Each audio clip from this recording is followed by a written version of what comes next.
ඒ කාලේ තාමත් එහෙම තමයි කලබල වෙන්න එපා. අපි වෙලාවවම දෙන්නම්. උත්තර ටික. කවුද රනිල් මා නේද වටවලා අපතුමා රනිල් මාත් එක්ක කතා බහ කරලා හම්බෙලා කෝපි බිපුවයි අපිද වලද කියලා දන්නවනේ ඉතින්. දැන් ඔබතුමාලා රනිල් වික්‍රමසිංහ මහත්තයාගේ ලියුම හොයන්න එංගලන්තේ පස් දෙනෙක් යවුවානේ. රනිල් වික්‍රම මහත්තයාගේ ලියුම හොයන්න. දැන් එංගලන්තේ පස් දෙනෙක් යවපු වෙලාවේ කියන්නකො ප්‍රංශයටත් ගිහිල්ලා අර පාස් කරලා ප්‍රාණේ ડોකියුමන්ට් එක ලියුපේ කියලා කඩ උත්තරයක් ගන්න කියලා.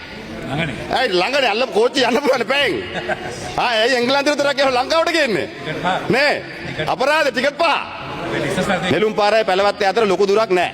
හින්දා ටාගට් එකක් ගන්න නම් හරියට ගන්න නැත්නම් වැටෙන්නේ ඔබතුමාලගේ කාර්යාලය උඩට. හින්දා අපිට මේකේ දේශපාලනයක් නැහැ මේ මඩ්ඩම නවත්තන්න ඕනේ. මේ විදුහල්පතිවරයෙක් හම්බුණා. බලනකොට ඉස්කෝලේ දරුවෝ උන්ට මඩ්ඩවෙන් ඉවත් වෙමු කියලා කිව්වට විදුහල්පතිවරයා බෙදලා තියෙන්නේ. දෙහිවල සංවිධායකවරයෙක් හම්බුණා. මොකද්ද යාගේ දේශපාලන පක්ෂේ?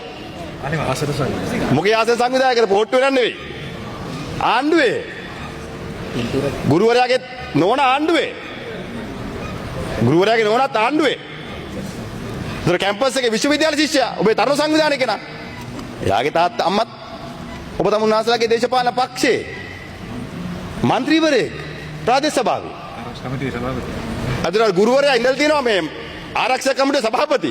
දැන් ඔබතුමාලා දරුවන්ව මද්ද්‍රව්‍යයෙන් ඈත් කරන්න කියලා ප්‍රවර්ධනය කරන්න දාලා තියෙන හොඳම ව්‍යාපාරිකයා.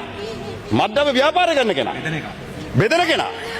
දැන් ඔබතුමාලාගේ ප්‍රාදේශ සභාවල කසිප්පු පෙරලා වුණා. දැන් එක තැනක කසිප්පු අල්ලපු කෙනෙක් අල්ලලා ඌට අපදුන්නේ නැහැ කියලා ඔවාසි මහත්තයව ට්‍රාන්ස්ෆර් කරා. මම දැන් ඇමතිවරයා පාර්ලිමේන්තුවේ කිව්වා අයිස් ෆැක්ටරියක් හොයාගත්තා කියලා. නුවරඑළියේ. පොලිසිය මාධ්‍ය ප්‍රකාශක මහත්තයා කියනවා නෑ හැම එකක් තාම නෑ තාම හොයනවා කියලා. දැන් ඇමතුමා දන්නේ නැහැ. පොලිසිය මාධ්‍ය ප්‍රකාශක දන්නේ නැහැ. එක්ක ඇමතිවරයා බොරු කියනවා එක්ක පොලිසිය මාධ්‍ය ප්‍රකාශක බොරු කියනවා. දැන් මේ ෆැක්ටරියත් මාලිමාවෙත් දන්නේ නැහැ. ඔබතුමාලා වෙච්ච පොරොන්දු ඉෂ්ට කරගන්න බැරි වෙනකොට ඔබතුමාලා සමාජයට දීපු රටට දීපු පොරොන්දු ක්‍රියාත්මක කරගන්න බැරි වෙනකොට ඔබ වෙනත් මාවතකට මේක හරවන්න උත්සාහ කරනවා.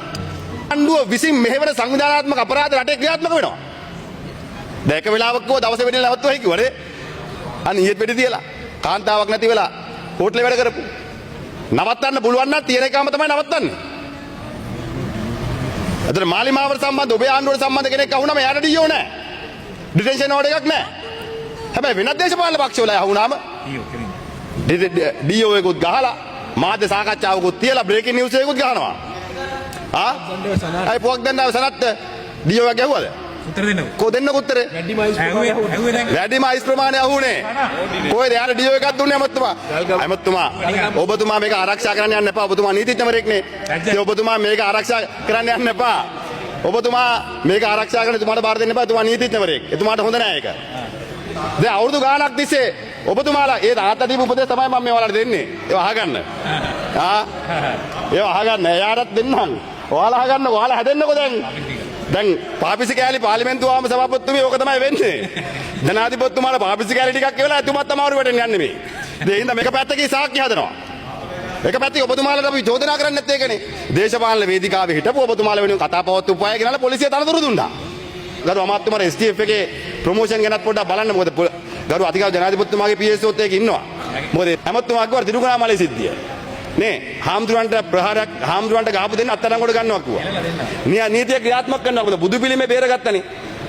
බුදු පිළිමේ බේර ගන්න වැඩෙන් මෙව්වා. හාමුදුරුවන්ගෙන් බේර ගන්න තමයි බලන්න වඩම්මලා තියෙන්නේ. දැන් හාමුදුරන්ට දෙන්නේ ගහලා. හාමුදුරුවෝ දෙනම හොස්පිටල් එකේ ඉස්පිරිතාලේ. දැන් මේ එක්කෙනෙක් නම් බෙහෙත් බලෙන් ටිකට් කපලා එව්වා කියලා තමයි අපිට ආරංචිය තියෙන්නේ. හැබැයි දැන් ගරු සභාපතිතුමිය මේ හාමුදුරන්ට ගහපු දෙන්න අත්අඩංගුවට ගත්තද? ඒ හින්දා මේ ඔබතුමාලා දැන් මම දැක එක මන්ත්‍රීවරයෙක් කියනවා මේ පොහොට්ටුවේ නාට්‍ය සදෙබේ කරේ තියා යනවලු. නාට්‍ය පොහොට්ටුවේ නම් කරේ තියා යන්නේ සදෙබේ නම් ඒක රංගපාන්නේ JVP එකේ. මොකද ආණ්ඩුව මෙයාලගේ. අපේ නෙවෙයි.